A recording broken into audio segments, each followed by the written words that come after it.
तो आज के एक मार्मिक प्रसंग, अयोध्या कांड का एक मार्मिक प्रसंग है और उसे लेके चलेंगे। और इस प्रसंग से आप लोगों को ये सीखने को मिलेगा कि शुभ कार्य को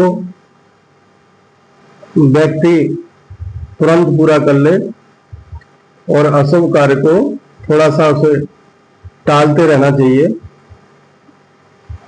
तो एक दिन राजा दशरथ श्री राम के पिताजी कहीं जा रहे हैं तो दर्पण को देखते हैं। तो दर्पण में, जैसा कि रामचरितमानस में आया है कि उन्हें अपनी कनपटी के पास, आपने भी देखा होगा, आजकल तो बच्चों के बाल सफेद हो रहे हैं, लेकिन पहले बाल सफेद होने का संकेत था बुढ़ापा आने का संकेत। पुरुष 60-62 साल जब पूरी कर लेता था तब उसकी कनपटी पर बाल थोड़े से सफेद पड़ते थे और बालों की शुरुआत अक्सर यहीं से होती है, सफेद पड़ने। तो रामचरित मानस में एक चौपाई है जो लिख रहे हैं तुलसीदास बाबा कि श्रवण समीप भये सित केसा, श्रवण समीप भये सित केसा, मनहु जरठपन अस उपदेशा, नृप जुगराज राम को देहु, जीवन जन्म लाहो के न लेहु। कानों के बाल सफेद हो गए, मानो ये बाल और दशरथ जी को ये उपदेश कर रहे हो, उपदेश के रूप में उन्हें दिखाई दे रहा है बालों का, और ये उपदेश कर रहे हो कि अब मुझे राज और पाठ टोटल राम को दे देना चाहिए और राजपाठ में राम को दे दूं और इस जीवन और जन्म का लाभ मुझे ले लेना चाहिए, ऐसा उनके हृदय में आता है। और दुआ के माध्यम से तुलसीदास लिख रहे हैं, यह विचार उर आन नृप सुदिन सो अवसर पाए, प्रेम पुलिक तन मुदित मन गुरह सुनाई जाए। और ये विचार जब मन में आया और देखा दशरथ जी ने कि अब बुढ़ापा ये संकेत कर रहा है, यानी बाल जो सफेद हो गए हैं वो ये संकेत कर रहे हैं कि राम को अब राज दे देना चाहिए। तो उन्होंने गुरुजी से जाके कहा कि गुरुजी मेरे मन में ये भाव जागृत हुआ है, हृदय में ये विचार आया है, कोई शुभ दिन और सुंदर समय मुझे आप बताओ। आनंद में हो गए गुरु वशिष्ठ से ही उन्होंने ये बात कही। तो गुरुजी कहने लगे, राजन, जैसा कि अयोध्या कांड में आया है, केव गुहाल सुने मुनि नायक, भय राम विद सब लायक, सेवक सचिव सकल प्रवासी, जे हमारे अर मित्र उदासी। कि ये मेरी तो तुमसे पहले इच्छा थी, मैं ये देख रहा था मुनिराज श्री रामचंद्र जी अब सब प्रकार से इस लायक हो गए हैं कि उन्हें तो तुरंत राजगद्दी भेंट कर देनी चाहिए। कि सब है राम प्रिय जय विद मोहि, प्रभु आशीष जन धन धर सोई, बेप्र सहित परिवार गुसाई, करहि क्षोभ सब वो रहना। अगर रामचंद्र जैसा सब लोगों को आशीर्वाद के रूप में एक स्वामी मिलेगा तो परिवार सहित सभी लोग बहुत सुख में अपने आप को महसूस करेंगे। ये है राजन, ये बड़ा उत्तम विचार है आपका। जे गुरु चरण रेनो सिर धरहि, तेजन सकल विभव बस करहूं, मोहे समय है अनु भय न दूजे, सब पायो रज कावन पूजे। जो लोग गुरु के चरणों की रज को मस्तक में धारण करते हो तो मानो कि वो समस्त ऐश्वर्य को अपने बस में कर लेंगे। इसका अनुभव मेरे अलावा कोई दूसरा नहीं जान सकता, क्योंकि श्री राम के स्वभाव के बारे में मैं राजन बहुत अच्छी तरह से जानता हूं। और ऐसा व्यक्ति सब कुछ पा लेता है।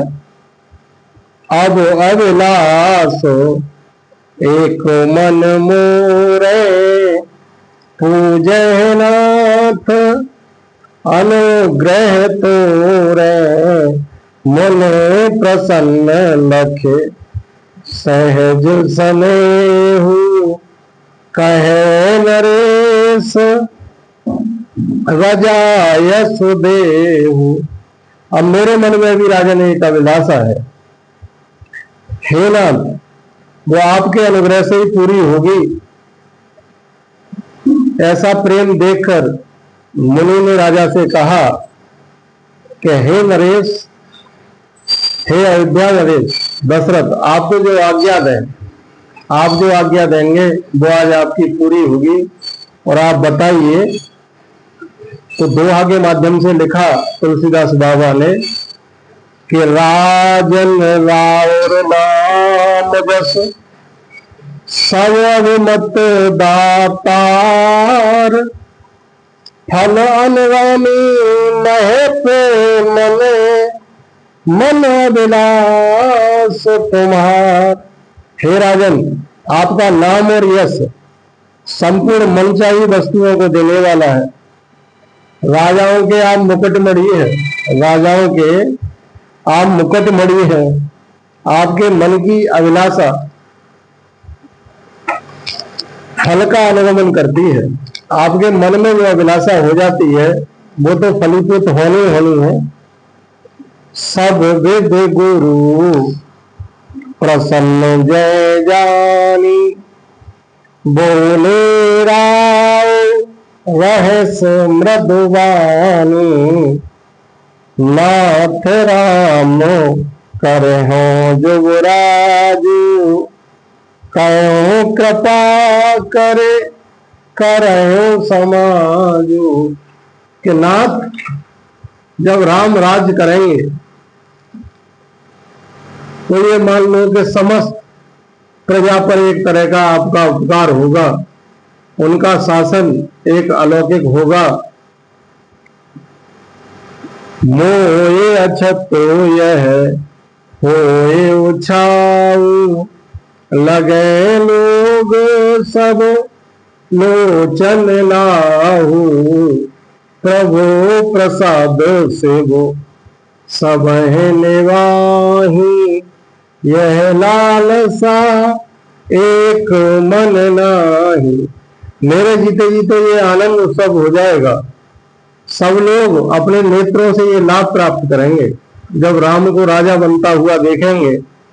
शिव जी ने तो निभा दिया, अपनी इच्छाएं पूरी कर ली कि केवल यही दिन मैं देखना चाहता था। भगवान शिव कहते थे कि जिस दिन राम अयोध्या के राज पर आशातीत होंगे उस दिन मैं फूलों की वर्षा अम्बर से करवाऊंगा, ऐसे शिव जी का कहना था। कौन ना सोच तन रह के जाहू, जय न होए पाछे पछताऊ, सुन मुन दशरथ बचन सुहाए, मंगल मोद मूल मन भाए।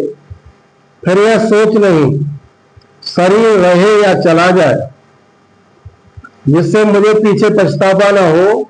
दशरथ जी के मंगल और आनंद सुंदर वचन सुनकर मुनि को बड़ी तृप्ति प्राप्त हुई और मुनि बोले, सोनो मेरा पूजास विमुख पछताई, जासु भजन बिन जरन न जाही, भयो तुम्हार कने सोए स्वामी, राम पुनीत प्रेम अनुगामी।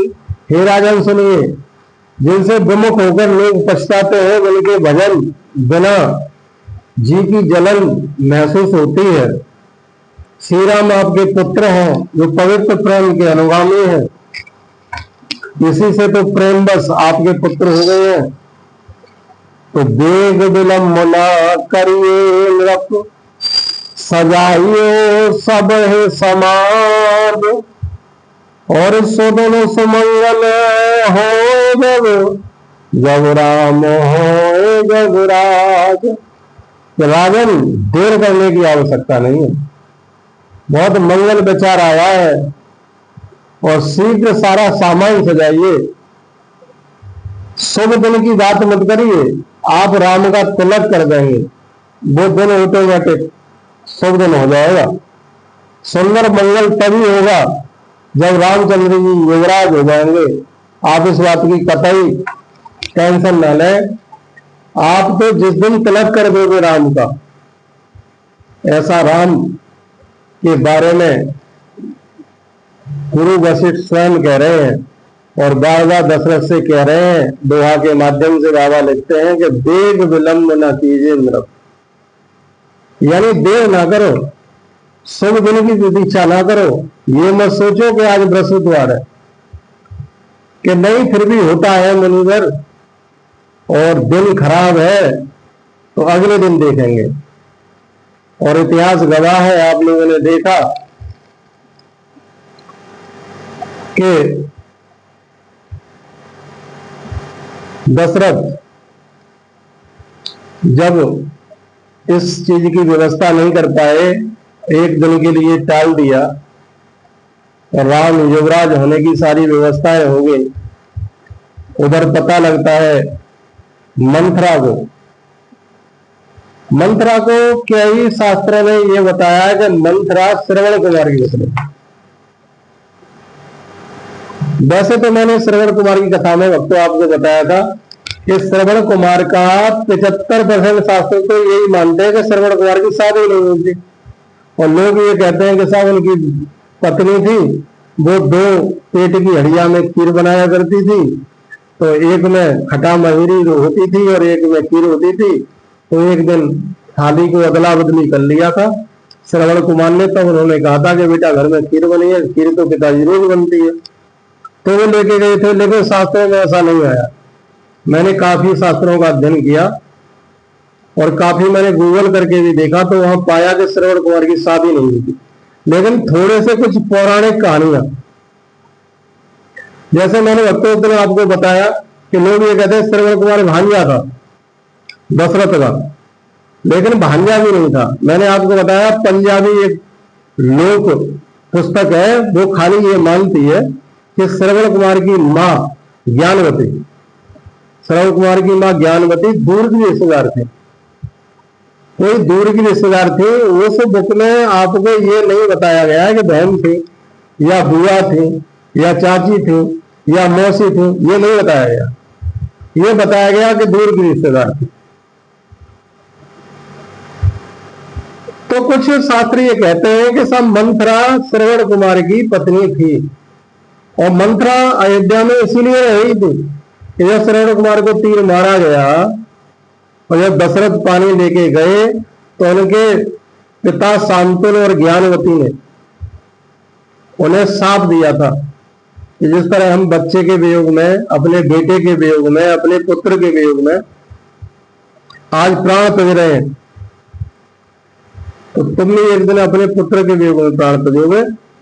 तो उसी के इंतजार में थी मंथरा। तो दशरथ को तो ये साफ वरदान बन गया था। उन्होंने कहा कि चलो ये बढ़िया किया तो कि मेरे कोई पुत्र नहीं है, अगर मैं प्राण त्यागूंगा तो पुत्र तो होगा। तो मैंने उस दिन कथा के माध्यम से आपको बताया था कि कभी कभी सांप भी हमें वरदान साबित होकर मिलता है, जैसे दशरथ को मिला था। तो आज वही दिन है कि दशरथ ने विनय कर दिया तो भक्तों हमेशा अगर शुभ कार्य आता है, आपको लगता है कि साहब आप फूका जी को आज रसगुल्ले खिलाने, तो आज ही खिलाओ, मन में आ गई है। अगर पैसे नहीं है तो एक खिलाया। तो शुभ कार्य कोई भी आ जाए तो उसे डिले नहीं करना चाहिए। डिले कर दिया तो फिर होता नहीं है। ये अयोध्या कांड में आप देखिए, तो मंत्रा ने रात को सिखाया कि कहीं को सुनती हो कि क्या है बहना, है क्या भाई। भरत को कौन पूछेगा, राम को सुबह युवराज बना दिया जा रहा है। और तुम्हें ध्यान है एक बार युद्ध हुआ था और आपने राजा की कितनी मदद की थी दशरथ की, क्या ध्यान है। कि फिर तो ये भी ध्यान होगा कि 2 वरदान मांगे थे आपने और वे ड्यू रखे, दिए नहीं है राजा ने आए इतना। कि करना क्या है, कि करना क्या है, वो भवन में जाओ और रूठ जाओ। बताइए, लोग ये कहते हैं कि आज व्यवस्थाएं खराब है। व्यवस्थाएं तो त्रेता युग से ही खराब है। राजा दशरथ के राज्य में सूर्य अस्त नहीं होता था, कहीं ना कहीं सूर्य निकलता रहता था। इतने बड़े सम्राट थे राजा, और उनके भवन में कोक भवन की व्यवस्था थी। आदमी रूठ के उसमें सो सकता है। बताओ क्या आवश्यकता है, क्यों बनवाया गया, क्या मतलब था। जहां राम का जन्म है वहां कोक भवन क्या कर रहा है, लेकिन बनवाया राजा ने। ऐसा अयोध्या कांड में साफ लिखा हुआ है, रामचरितमानस में देखिए। मंत्रा ने कहा जाइए सो जाइए। ऐसा राजा कि पूरे ब्रह्मांड के राजा उससे कांपते थे, इतना प्रभावी राजा। और रानी को जाके शाम को बोल रहा है हाथ जोड़ के कि महारानी बात क्या है। तो नारी शक्ति तो हमेशा से प्रबल रही है कि बात क्या है। 2 वरदान थे हमारे, आज तक नहीं दिए आपने, झूठे बहाने मार देते हो आप। कह रहे मैंने कल झूठे बहाने मारे, मैंने तो जिस दिन युद्ध खत्म हुआ उसी दिन आपसे कहा था कि वरदान आज ही ले लो आप। तो आपने ये कहा था कि नहीं, उधार रहे, समय आएगा मांग लेंगे। तब केकई कहती है कि आज समय आ गया, आज वरदान मैं अपने मांगती हूं। कि तो बताइए क्या चाहिए। कि पहले वरदान से भरत को राय तिलक मांगती हूं। भरत का राय तिलक होगा, राम का नहीं होगा। केवल राजा दशरथ के तो बस अटैक पड़ना बाकी था, ब्लॉकेज आ गए सुनते ही। नव्या किनारा कर गई, चला जैसे ही नव्या किनारा कर गए। और दूसरे से जैसे ही कहा कि 14 वर्ष का वनवास, तो रानी ने कहा, जैसे ही राजा से दोनों वरदान मांगे, राजा तो एक तरह से मूर्छित हो गए कि रानी ये क्या मांग लिया। मानो भरत के लिए आप राजगद्दी मांग रही हो, अच्छी बात है, लेकिन ये तुम जानती हो वरदानों का अंजाम क्या होगा, क्या करेंगे तुम्हारे वरदान। ये राज्य राज्य नहीं रह जाएगा, दशरथ जिंदा नहीं रह जाएगा। लेकिन दशरथ बहुत लंबे आ गए थे कथा में, उन्हें पता नहीं था कि जिसने सांप के द्वारा तुम्हें बच्चे दिलवा दिए हैं वो अपना प्रतिशोध भी लेगा आपसे। वो भूल चुके थे कि कभी सरयू नदी के तट पर वो मुझसे कहा था शांतनु और ज्ञानवती ने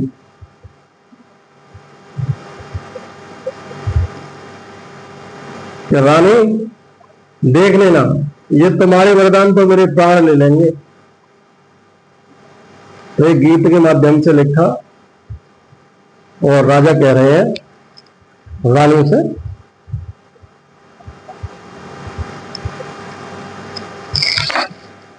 कि तूने लूट लिया रानी रघुकुल के खजाने को। तो जो रघुकुल रीत सदा चलाई, प्राण जाए पर वचन न जाए, ये खजाना था हमारे पास। तो लिखा गीत के माध्यम से कि तूने लूट लिया रानी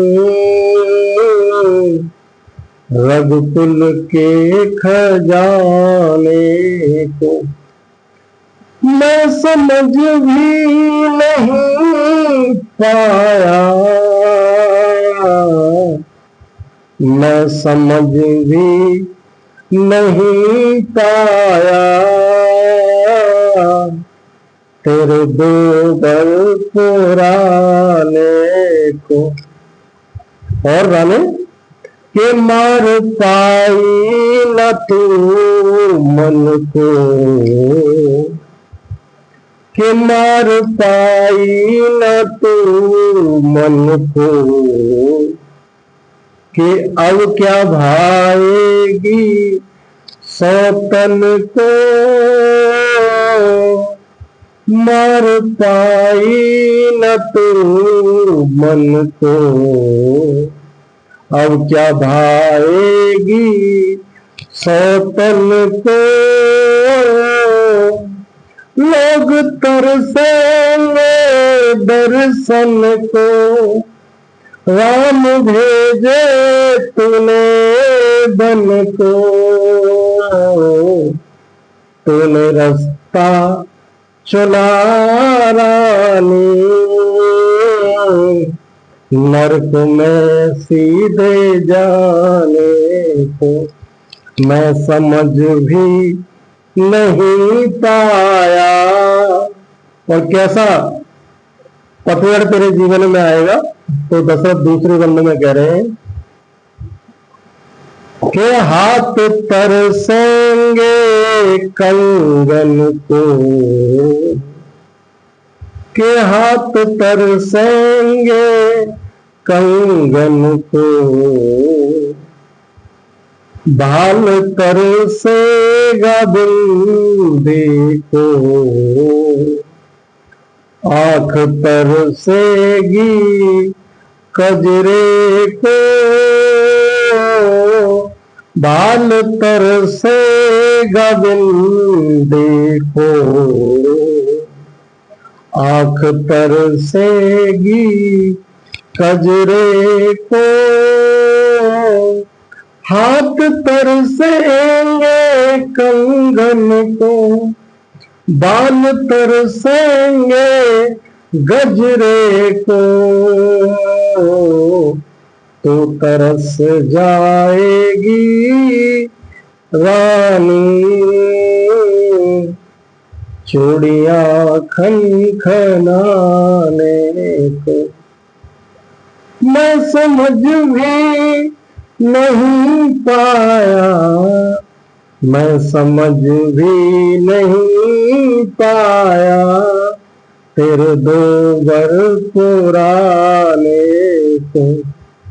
राजा दशरथ कह रहे हैं कि रानी मैं समझ भी नहीं पाया कि इतने दिन से तू ये उधार वरदान मेरी जान लेने के लिए किसी टाइम पर मेरे सामने आएंगे, मैं आज तक नहीं समझा।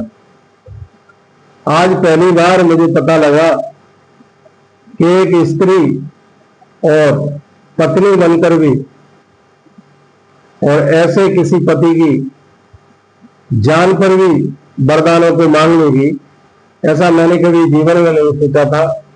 ऐसे दशरथ जी कह रहे हैं। लेकिन जब राम ने सुना है, देखिए मनोदशा, आज के दौर में तो अगर एक विषय जमीन को भी अगर कर दे माता पिता, तो अखबारों में आप पढ़ते हैं कि कत्ल कर दिया गया। हमारे गांव से ही 14-15 किलोमीटर एक गोपी गांव पड़ता है, वहां 10-12 बीघा के लिए और एक लड़के ने अपने माँ बाप को ही रात में कत्ल कर दिया। अखबार में आप आए दिन तीसरे दिन पढ़ रहे हो, और वो युवराज श्री राम जो सुबह युवराज बनाए जा रहे थे, पूरे महीने में सूचना थी, सारी व्यवस्थाएं थी, चंदन आ चुका था, बैंड बाजे हो चुके थे, उद्घोष के साथ सुबह युवराज बनाना था और सुबह ही सूचना मिलती है कि श्री राम तैयार हो जाओ, 14 वर्ष के लिए बन को जाना है। तो श्री राम तो हंस दिए कि बहुत अच्छे, बहुत बढ़िया, बहुत सुंदर, मेरी यही तो इच्छा थी, खामेखा मुझे राज्य के बंधनों में डालना, मैं तो एक आजाद होके जीना चाहता था। तो श्री राम के चरित्र से शिक्षा मिलती है कि समय कैसा भी हो उसे व्यक्ति को स्वीकार करना चाहिए, और इस प्रसंग के माध्यम से हमें ये देखना चाहिए कि जो शुभ कार्य हो उसे तुरंत कर लेना चाहिए, उसे डिले नहीं करना।